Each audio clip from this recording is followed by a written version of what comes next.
Hello YouTube, welcome to Monday's edition of The Breakfast Club. I'm Got That Funk. I'd like to thank you for joining me. I really have been paying a lot of attention online lately to the repercussions stemming from the school shooting almost 2 weeks ago at Marjory Stoneman Douglas High School in Florida. I've been quite impressed with the students' activism. I mentioned that a little bit in last week's video. And I've been almost in equal measure depressed by some of the political commentary that's been going down about the issue. Not just Donald Trump, but other people in the media and in political circles have really shown their true colors, and it's gone a bit dark. And with that in mind, rather than talk about some of the things I might have liked to talk about in this video in terms of reducing gun violence and what legislation is and is not appropriate in order to deal with this stuff, and what changes in society that we need to make, etc., etc.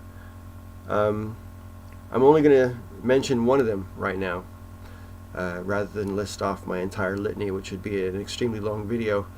And I really am, quite frankly, not in the mood right this second to do the entire thing. But it occurs to me, and this will seem really stupid and like I'm a total hippie, okay? Fine.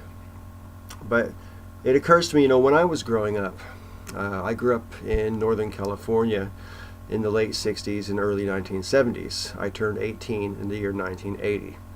So I have vivid memories of the end of the 60s and the whole of the 70s. And in my part of America, it was not at all uncommon for adults and kids to say peace to one another, either as a greeting, hello, or goodbye. More often than not, goodbye.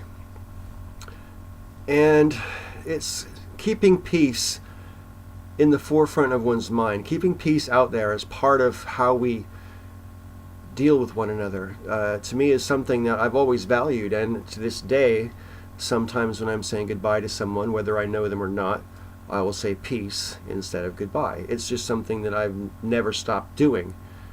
And it occurs to me that maybe it's something we would do well to try to reintroduce into the common vernacular when it comes to greeting one another.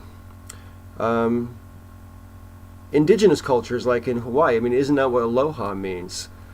To a certain extent, isn't aloha sort of like a blessing, and you say it when you say hello or goodbye, that kind of thing. So little tiny steps. It's not going to take just one thing to solve the cultural problems that exist in America. And I do see school shootings as a symptom of cultural problems.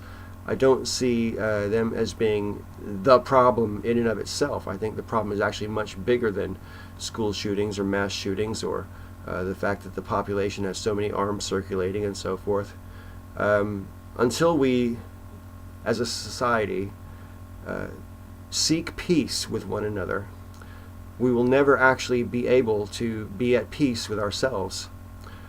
Because if you're always worried what's going to happen, you're never going to have peace of mind. And peace of mind is one of the prerequisites for contentment and a general sense of happiness and well-being. So, as Gandhi once said, be the change that you want to see in the world. And I would recommend a nice, easy way to start is to say peace to people.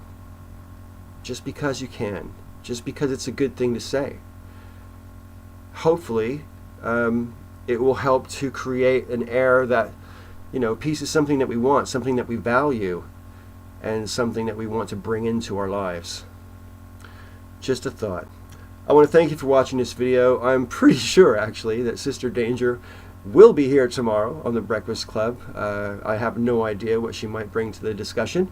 Whether it's about this subject or something else, we shall have to wait and see.